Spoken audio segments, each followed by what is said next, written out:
Zulay Yakitipe Ping'an. Good morning to the brothers and sisters in Christ. Let's all bow down in the word of prayer. Gracious Heavenly Father, we give thee thanks for once again allowing us to gather together, to have fellowship with one another, to encourage and edify each other in you. We thank you that we are able to worship you, to praise you, for you deserve all glory. Lord, your servant is an unworthy sinner, a worthless worm, and yet by your pure grace and mercy you have forgiven him of all his sins through the blood of your Son, Christ Jesus, shed on the cross. And now you have even entrusted him with your word. May you find him faithful in delivering your word to your people. Prepare the hearts now of your people that they may receive your word with gladness. All this praise is most holy name. Amen. One of the key elements or key ingredient of the gospel is what Jesus told his disciples.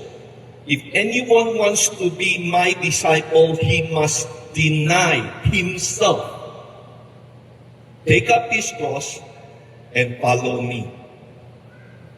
One must first have the decision to deny that starting point of no longer I, no longer me. I will not follow myself. I will give up myself. Deny yourself, take up your cross, and follow him. It's not a one-time thing. It's not a one-day event that you did in your past. Although it starts there, it continues every day until we meet Christ. So how do we get from here to there?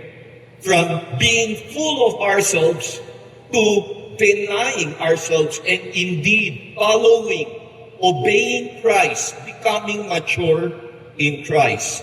The question right now, how much all of us are professing believers right now?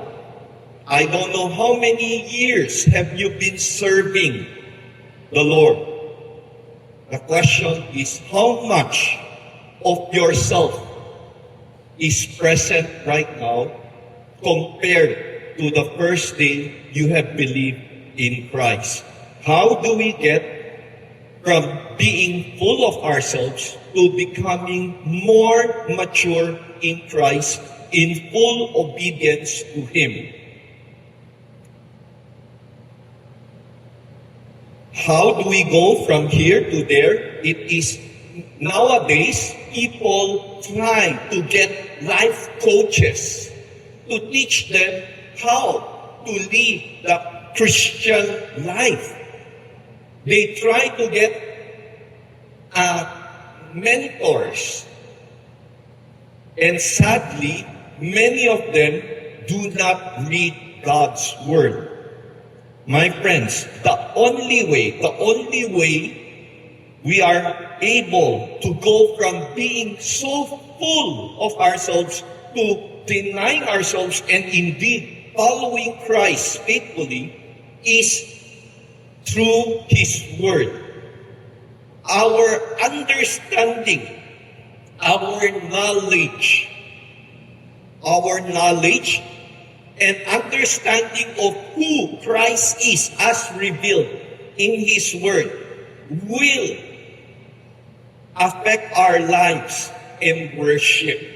Again, our knowledge and understanding of his word, his revealed word, will propel us to better worship our God. So our text for today is found in Philippians chapter 2, verse 1 to 11. For the background, the city of Philippi. The city of Philippi is the city where Lydia, the partner, co-worker of Paul, was converted. And it is the city where Paul encountered a demon-possessed psychic girl. A little girl who was possessed by the demon and is able to foretell the future, and his master is using that ability to gain money. And because Paul cast out that demon, the owner was so angry that he caused Paul and Silas to be in prison. And it was during that time that Paul and Silas was singing and praising God while in prison, that God miraculously freed them from prison. And later, only for the jailer and his family to be saved and be baptized. For the background of the culture in that city, the Greeks and the Romans considered suffering and humility as a loser's trait. It is a failure's trait. No one looks at people and say, "Oh, you're so humble." No, they want to be proud. They want to be great.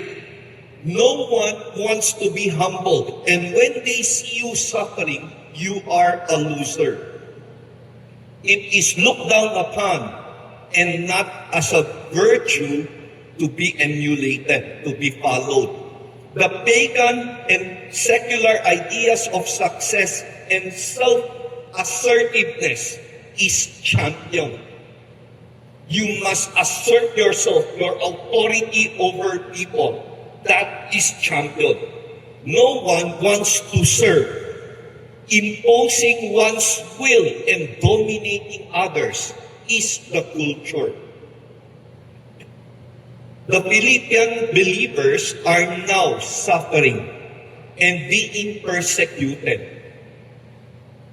Paul states in Philippians chapter 1 verse 20, "I eagerly expect and hope that I will in no way be ashamed, but will have sufficient courage so that now as always Christ will be exalted in my body, whether by life or by death." And later, he commands the believers to conduct yourselves in a manner worthy of the gospel of Christ.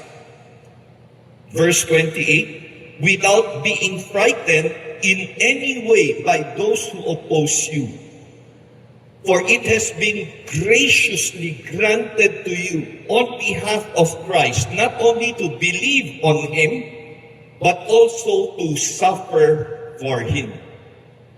Since you are going through the same struggle you saw I had, and now hear that I still have." And later in chapter 2, verse 12, "Continue to work out your salvation with fear and trembling." And so just imagine, during that time, the people around them are so proud of themselves while the believers were suffering. And they are being looked upon. And they tend to question, is this what life really is as a believer? I'm looked down upon, I kept on suffering. Paul reminds them that the real believer will suffer persecution. We will suffer for His name, for Christ's name. My friends, as believers today, do you want to be looked down upon? Isn't our culture to be great? To be someone big? Kaya yatsui lang, they want to be great. They have a big name. No one wants to be small. But as Christ tells us, we must deny ourselves and indeed follow Him. And if we follow Him, we are guaranteed to suffer. We must be willing to be small. He who wants to be great must become small. So the lesson, to know and meditate and reflect on Jesus' humility. The theological word is kenosis, the becoming man of God, of Jesus, emptying himself. To reflect on this humility of Christ to death and glorification, compelling us to faithfully live the Christian life. We believers, we worship, honor, serve, and emulate someone for who he is and what he has done. So, Paul starts with 4 ifs. Ifs. Rhetorical question. In Greek, this is first class conditional in Greek. It is assumed to be true. He's telling the believers, you declare yourself as believers. So then, if you declare that, then, so 4 ifs. For the sake of argument, let's start with maybe it is true. So what is the first if? If any consolation, if you declare yourself a believer, you should have the consolation, if you should have the encouragement from being united with Christ. Every believer would profess, I have Christ in me. And every believer should have a sense of encouragement that Christ is someone to him. So if you say you are a Christian, you think that you have the benefit of being with Christ, being united with Christ. Second, if any comfort from His love, paraklesis, comfort from His love. What kind of love is this? It is the love of God. The agape love. Again, this is just a word, but you must reflect upon the meaning of this word as revealed in the Word of God. Or else it is just a word thrown here and there in this cruel, corrupted world. We celebrate love. Even why bakla ko, celebrate love ko. But the love that is mentioned here is agape love. It is the godly love. We must reflect on what is revealed by God in His Word regarding His love. Upon reflecting on this, you would have comfort. You would be strengthened. You would be made strong. Why? Because God demonstrated His love for us in this, that while we were yet sinners, while we were yet His enemies, Christ died for us. He sent His Son, Jesus Christ, to die for us, His enemies. That is the love of God. And therefore, it strengthens us. It comforts us. Third, if any fellowship of the Spirit, koinonia, if you have fellowship with the Spirit, the enabling, the empowering of the Holy Spirit to live a godly life. And fourth, if any tenderness, affection, and compassion or mercy. If you declare yourself a believer, you should have 4 of these things. But these are not complete. These are personal, positive realization and experiences from God since you claim to be a believer and are now enjoying these things. Paul says, if you have these four things, because you declare yourself a believer, then make my joy complete. First, by being like-minded, same-minded, whose mind should we follow? Paul is saying, I have enriched my mind with the Word of God.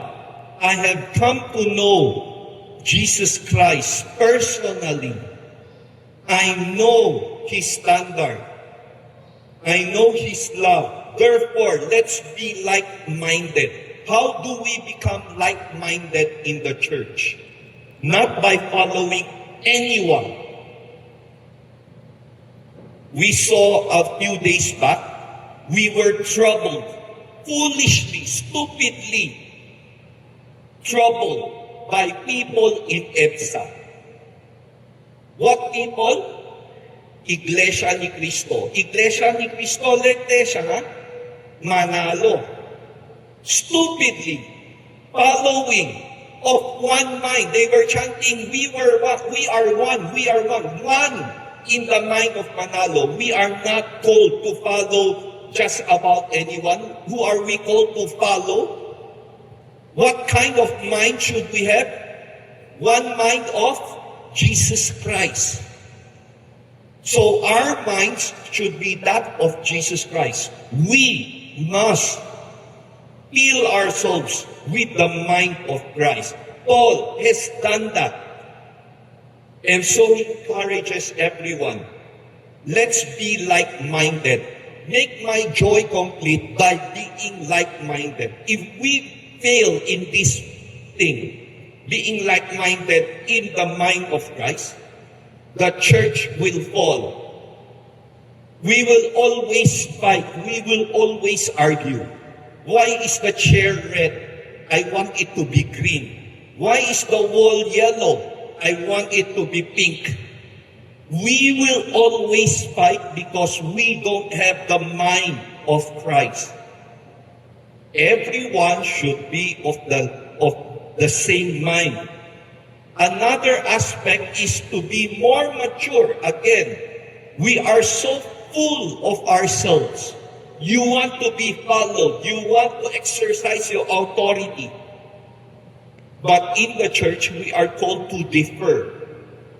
New lang po, to new lang. Defer. How? Because you have the mind of Christ. You know what is important, what is not important, and therefore you are able to let go of things that are not important. The chair being red is not something to fight for. Salvation is something that we would kill someone. If you are wrong in your teaching of salvation, that is something to fight for. The chair is not something that we should fight for. Be like-minded to become mature into God's intended knowledge and purpose. The Bible is full of instructions, of rules on how life should be governed. We should be of the same mind. Question right now. Since this generation is arguing, debating on the idea of LGBTQ and same-sex marriage in the church, what should be our decision? What should be our stand? Should we fight for it? Again, if only each of us would submit to God's word, then there is no debate. It is final. God wants us to honor His idea of marriage. And so we become more knowledgeable, more mature in our understanding of the Bible, of the purposes of God. Second, Make my joy complete by having the same love, agape love, sacrificial love. Again, love is a word thrown here and there in this world.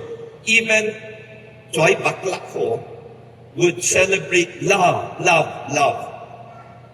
The love they are saying, the idea is the first word in the Bible of love, eros, erotic love. Or erotic love is oltic, guay, guay, guay, dia sui, dia entao, guay. And that's why it doesn't last. It's a corrupted, it's a very ugly love, oltic, oltic. The second love in the Bible is phileo love. It's a brotherly love. It's give and take, give and take. But the love here refers to agape love. It's God all give love, all give sacrificial love.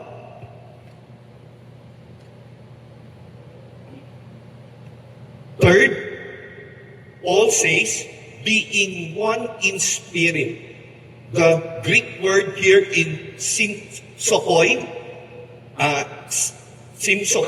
is one in purpose, one in spirit. We have one purpose as a believer, as a church. It is the purpose of Christ. Fourth, do nothing out of selfish ambition or vain conceit. Vain conceit. Empty glory. Again, this world is full of glorying on self. They want to be someone respected, someone honored. The Greek word here carries the meaning of the desire for self-advancement or promotion. We have an example here in the book of Acts, Simon Damagus, the magician, who wanted to buy the power of the Holy Spirit from the apostle. Why? Because he wants to be great. Then we have Ananias and Sapphira, who also wanted the glory given to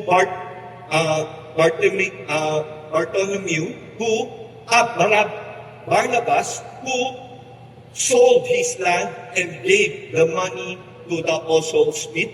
They saw that he was honored and they wanted to have that same honor, that vain conceit, that empty glory.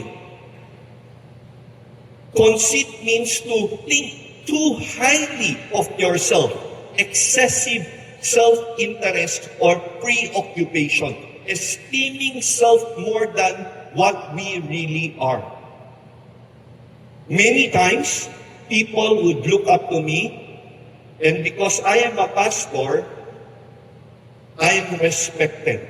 I have that respect even though I have not done anything. People, especially if I go to the Filipino churches, my hands keep on coming up and down because they keep on lemano ko kay Gina. People afford me respect. And it's so easily to be dragged down, to feel high. I'm a pastor. But again, I need to remind myself, I'm a servant. I serve these kids. I serve them with the Word of God. I serve everyone with the Word of God. I am nothing. I am but a fellow servant. Fifth, make my joy complete by having humility. But in humility, consider others or to view others better than yourself. Not only are we to give up ourselves, but to look others as better than ourselves.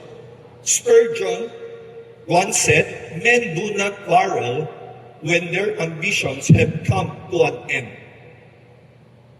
We quarrel because each one of us has an ambition. And if that ambition occupies a same place, we fight.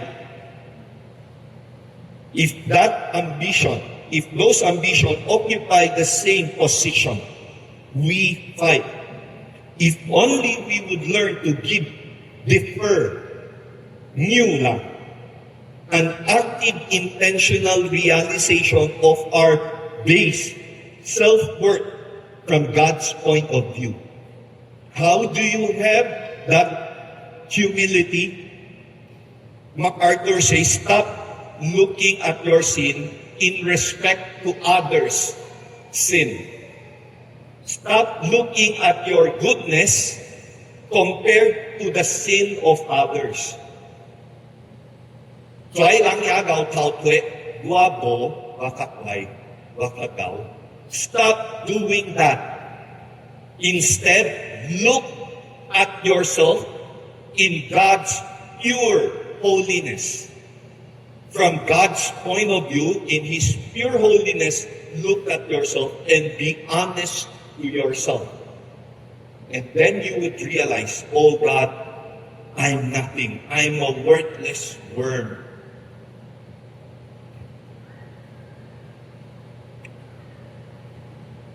In view of the gathering of the Church of Jesus Christ, we must learn to honor each other, to view others better than ourselves. In our church, in UEC Green Hills, we have a janitor, Mang Fernando. Okay? Mang Fernando, I don't think he finished elementary school. So, his education is elementary level. Okay? And he is a janitor. But when I see him studying the Bible, just yesterday I was in the church, I went to the bodega. I went to the bodega room, to the storeroom. When I opened it, because I saw lights from the window. When I opened the bodega, he was studying his Bible, full of notes. Wow! Imagine that. A janitor studying his Bible more than the pastor. Wow! That is someone to emulate. He has his own church. He made a church in his house. And every week he would send me pictures of their worship service. Wow. Again, I cannot help, even though I'm a masteral degree, it amounts to nothing compared to this janitor. I honor him because he is a faithful brother in Christ. My friends, do you honor fellow brothers and sisters in Christ? Look not only for your own interest, but also of the interest of others. The Bible never commanded us to love ourselves. Again, the Bible never commanded us to love ourselves. Why? Because that is already a given. In our selfish nature, corrupted nature, we already love ourselves too much. But God is now telling us, since you know what it means to love yourself so much, use that same standard of love in loving and caring other people. As a true believer, you must love other people. How? By looking at your own standard. How you feed yourself. Question. If you will drink coffee, what coffee will you drink? What coffee will you drink? Starbucks. Will anyone here drink 3-in-1 for yourself? You want to enjoy. Will you drink 3-in-1? No. We want the best, right? Now, again, we already, by default, would care and love for ourselves. Now, use that same standard to love other people. Di na betya lang, you would treat people. Would you treat them with 3-in-1 or with the same coffee? That is how, one of the ways you know you are maturing as a believer. I find myself, when I'm alone, I eat ordinary foods. Jollibee, I try to find the cheapest. But when I am with missionaries coming from the province, whom I like to treat, I bring them to eat all you can. Husband and wife, my wife and I do not eat at only eat all you can, because my normal meal is just 1 or 2 eggs. That's how much I eat. We do not eat rice. We do not eat carbs. So we try to eat less, and so we eat more protein. With my wife, she eats vegetables, more vegetables. But I eat more protein because I eat less. I try to look for protein only. And many times, I would just eat eggs, 1 or 2 eggs. So we do not go for eat all you can. Malulugi kami. Right? Because you pay so much to eat so much, but our stomach can only eat so much. But how is it if I bring the missionaries, the fellow pastors, to eat all you can, I pay the same amount? Lugi pa rin, right? I do not eat too much. I do not eat much. But then again, that is how I honor him. I want to bring him to a good restaurant. Kin diaulo ko, basta go, honor. Again, we honor each other. Look not only to your own interest, but also in the interest of other basis. You see, this is a fairly difficult attitude to live out on a daily basis. Paul then used Jesus as the ultimate example and reference to compel us to emulate and obey. To give up ourselves, that is not easy. So, Paul used Jesus Christ as the ultimate example. So he commands in verse 5, have this attitude, this mind, this same attitude which is found in Jesus Christ. Have this same attitude in yourself. He starts by saying Jesus, being the very nature God. Being in the very nature God. In Greek, the being is huparkein. Huparkein is present tense, continuing existence with the full nature of God. My friends, Jesus, when he gave up becoming God, he did not actually give up his godhood, his being. Again, huparkein is present tense. He continued to be God. The very nature that cannot be changed. He remained God. And he says, the very nature God. The word Paul used here is morphe. The very form or very nature is morphe in Greek. Morphe means truly and fully expresses the being. He could have used the word Shema.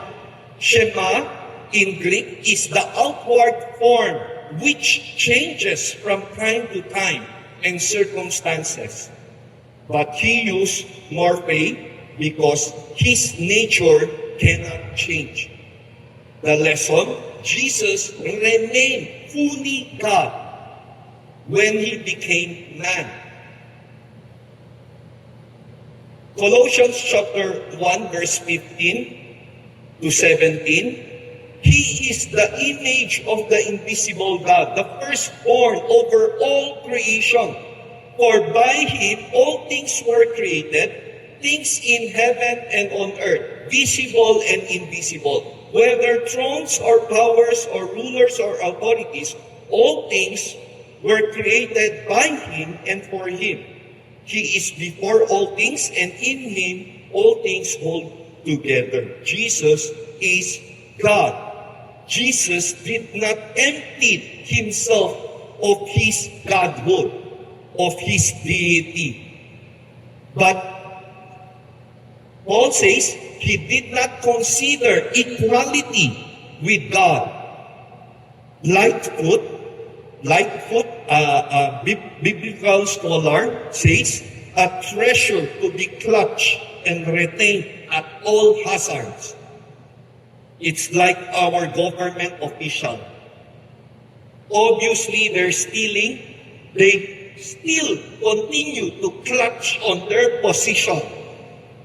If they were Japanese, they would have committed harakiri. Right? Because of the shame. And yet, even these corrupted officials continue to cling, to clutch. Jesus did not do that. He did not, even though he is God, equality with God, he did not clutch his position.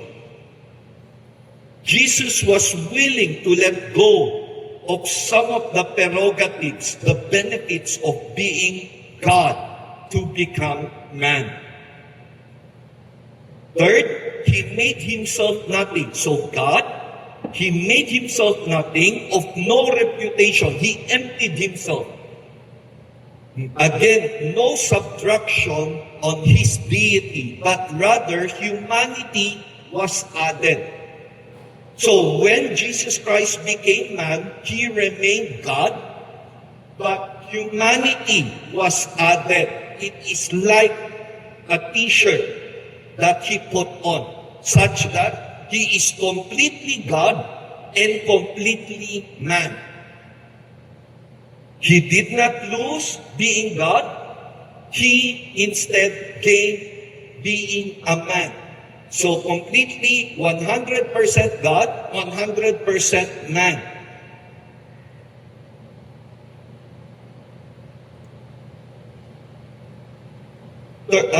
Number 4, taking the very nature of a bond servant, a bond slave.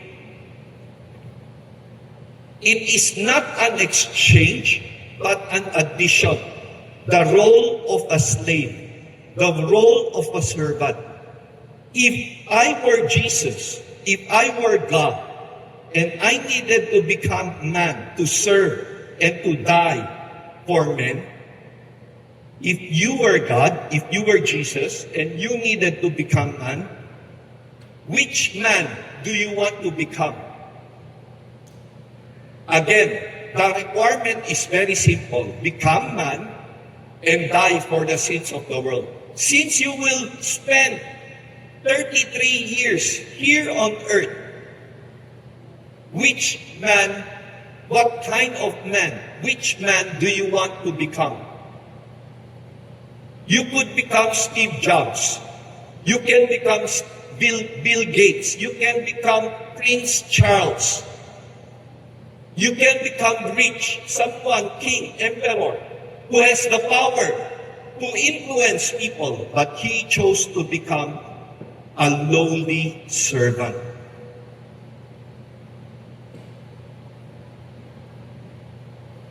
Number 5, being made in human likeness, being found in appearance as a man. Again, he became 100% man, with all its weaknesses except simple nature. Not merely a phantom humanity as the Docetic Gnostic believed, but fully touchable physical man. Hebrews chapter 2 verse 17, for this reason he had to be made like his brothers in every way, in order that he might become a merciful and faithful high priest in service to God, and that he might make atonement for the sins of the people, because he himself suffered when he was tempted. He is now able to help those who are being tempted. Hebrews chapter 4 verse 15, for we do not have a high priest who is unable to sympathize with our weaknesses, but we have one who has been tempted in every way, just as we are, yet without sin. Number 6, he humbled himself to become obedient to death. Understand that it is impossible for Christ to become man and to die to pay for. Understand that it is possible for Christ to become man and die and pay for the sins, for our sins, without going through all the extent of his humiliation. Death to pay the sins of the world was the goal, so as to restore our relationship with God. The death that Jesus Christ suffered was so humiliating. So humiliating, it's the worst death possible. Just imagine you are God, the creator of the universe, and then you die on the cross. The cross that we see in the Catholic Church is very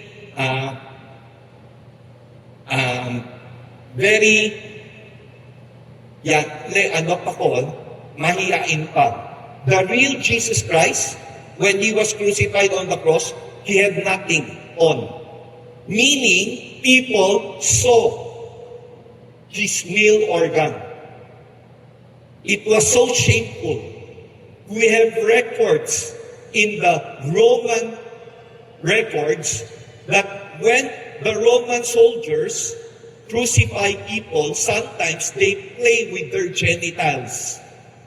They also nail the genitals.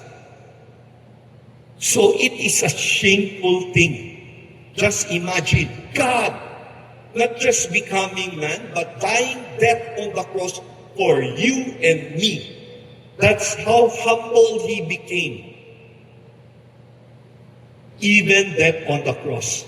The word crux in Greek, it is an unmentionable word in Roman polite society.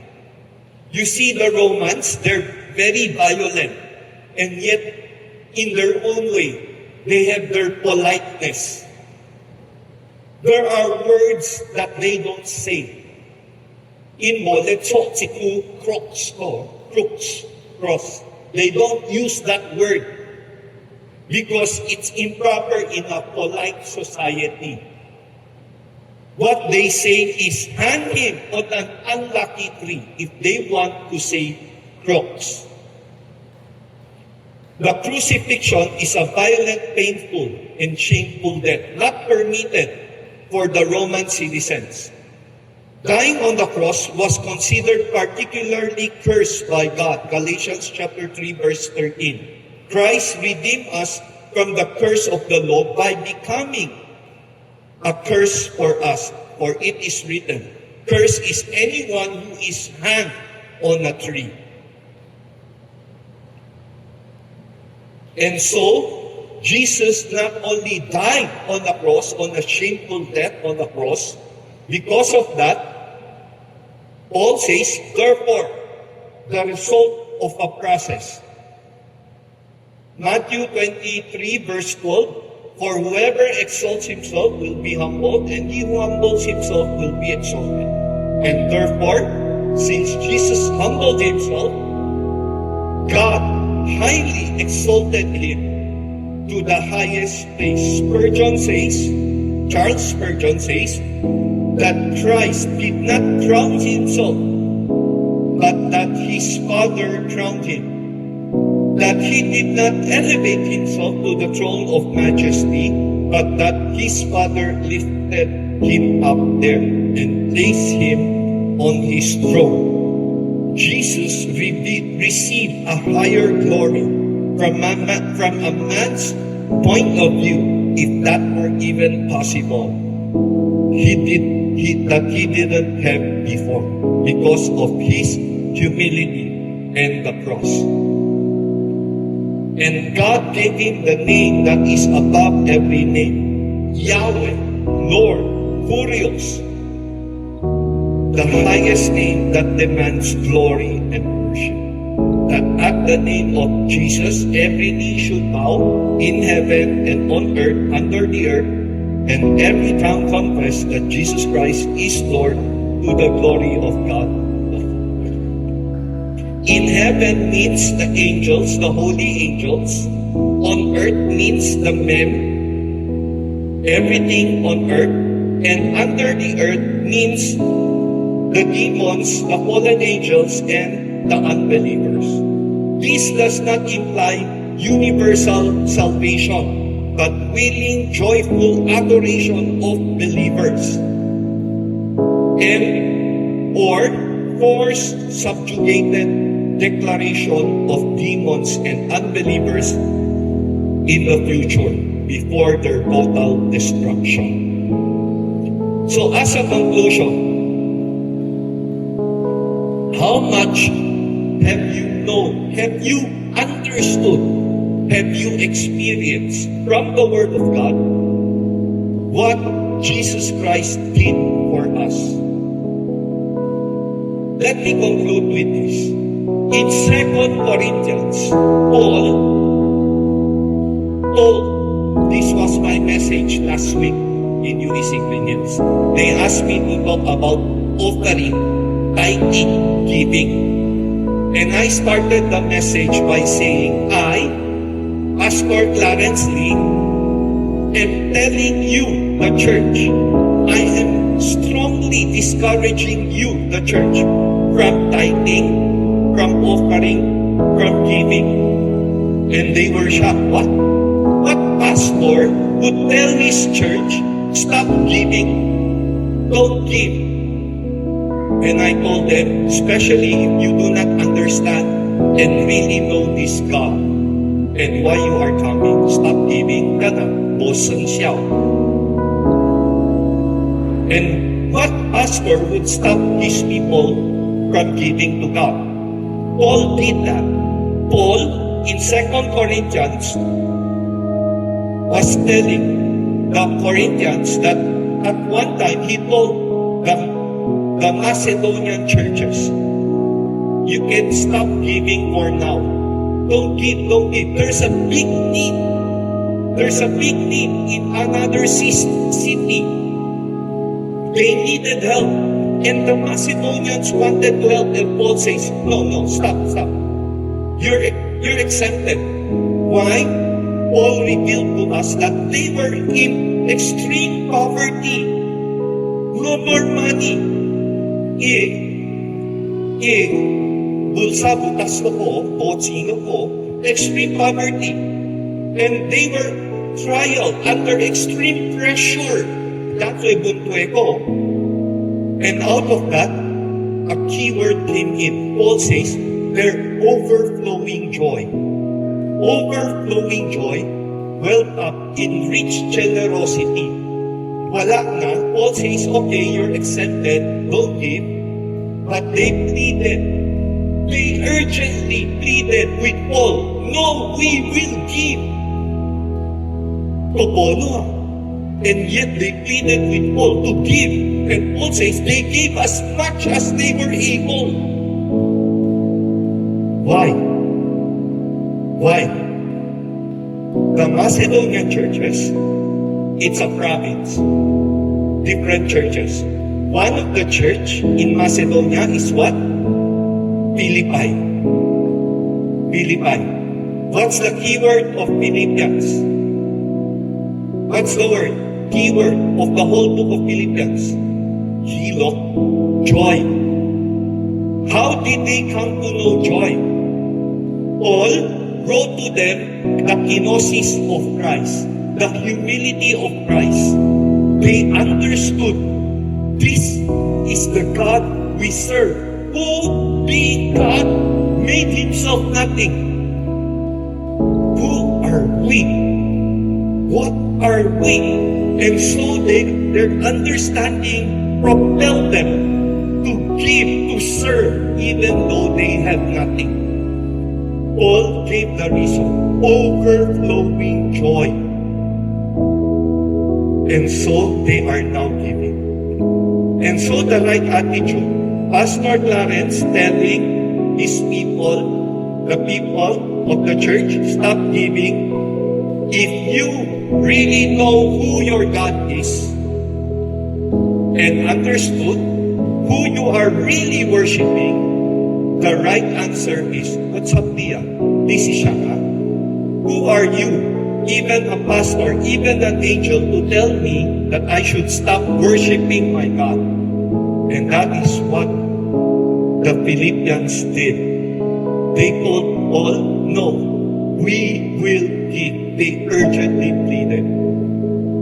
The right attitude is for us to really worship God by understanding Him more and more so that we can deny ourselves more and follow Jesus Christ more and become mature. Let's pray. Gracious Heavenly Father, we give Thee thanks that through Your Word, You reminded us that the only way we can really deny ourselves and become more mature in full obedience to You is only through really knowing and understanding and experiencing You as You have revealed Yourself through Your Word. And so help us to be rich in Your Word, to study it, and to apply it in our lives. May we, as we read Your Word, become more and more in love with You.